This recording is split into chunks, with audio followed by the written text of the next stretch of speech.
Hey Canucks fans, as painful as it may be to do so, let's take a look back at last night's loss to the Winnipeg Jets.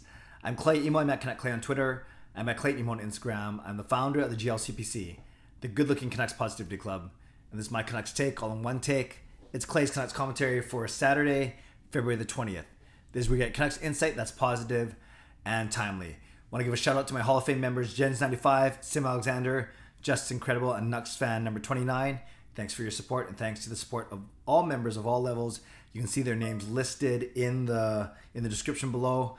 And if you want to join the CCC Crew as a member, just click on the join button underneath any of my videos, and you can check out the membership tiers, or click on the memberships tab on my channel. Okay, let's talk about last night's loss, and let's talk about what the Canucks might do going forward. And yes, we are going to talk about Derek Forbort as well. So last night, a good effort by the Canucks. It's not like they weren't working hard. It's not like they weren't trying. It's not like they weren't skating or getting shots to the net, pucks to the net. However, they made life too easy for goaltender Laurent Brossoit, and he ends up with a shutout, his second of his career. Unfortunately, both of them against the Vancouver Canucks. And yes, the Canucks directed 30 shots or 29 shots his way. But I definitely think in watching the highlights and rewatching some of the game and in just listening to the team chat in their post-game media availability, they made it too easy. They did not get enough traffic in front of him. They did not capitalize on their few slots, chances from the slot. And I just think they made life overall too easy for the Winnipeg goaltender. Now, he's fine. He's a professional goaltender. He's fine. It's not like he's not a good goalie, but I think he even looked a little shaky in a couple of the shots. Maybe wasn't tracking the puck that well. So it would be nice for the Canucks to get much more traffic in front of him. So I'm almost certain it's going to be a Hellebuyck tomorrow night. But that's the goaltender that the Canucks did beat 4-1 in Winnipeg. So let's see how that goes, and let's see if the Canucks can definitely get more pucks to the net, and they might make a lineup change or two. I'll talk about that in a few minutes. Also, standouts from last night's game. I thought on the Canucks side, I thought Virtanen had a good game. He only had 8 minutes, but he had 5 hits and was in the middle of things, so I thought he was noticeable. I actually thought Nate Schmidt was noticeable too, the way he was carrying the puck up, not afraid to join rushes. Almost broke the shutout with that breakaway. So I thought Schmidt had a good game. And I thought Demko was great too. He stopped every shot he faced except for one. So I thought Demko had a good game as well. A lot of line, kind of quiet. Horvat, Hoglander, Pearson line. Well, everyone was quiet when you think about it, considering the Canucks didn't score. One thing I really noticed, and then I'll get into this Derek Forbort stuff. No, let's talk about the Derek Forbort stuff first. I don't know. I don't think it's as bad as people are making it out to be. So Hoglander's hit to him.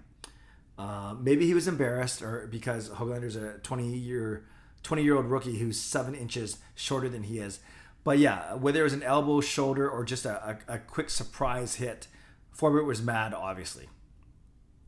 And then Forbort, in the same shift, as we know, started to cross-check Hoglander 3-4 times in the back, with no penalty called, which is unfortunately reminded me of Brad Marchand, speed punching Daniel Sedin in the face in front of the Canucks net a long time ago, but or Boston net, whoever net it was in front of, but reminiscent of that, and that the stakes were different obviously, but no penalty called. So then Hoglander got a good shot in.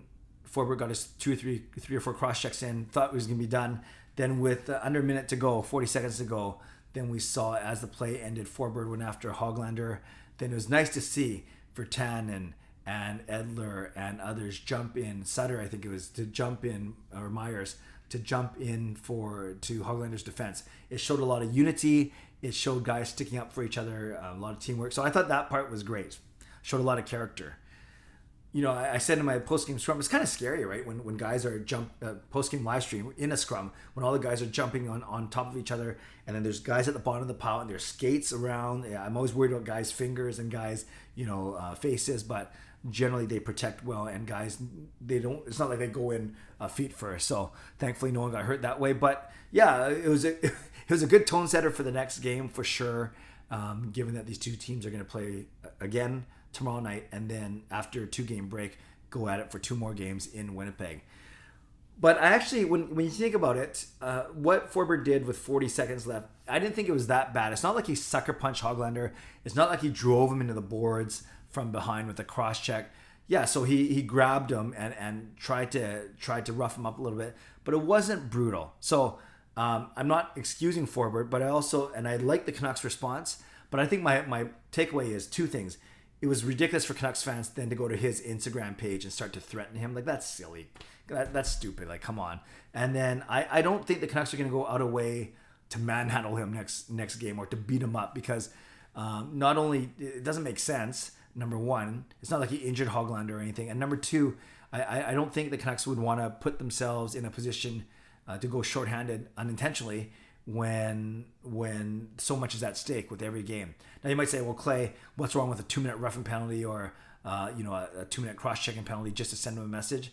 Yeah, but and yes, our penalty kill is quite good right now, but still, any opportunity to go shorthanded, any time that you kind of handicap yourself could be a big mistake. It could be a costly one.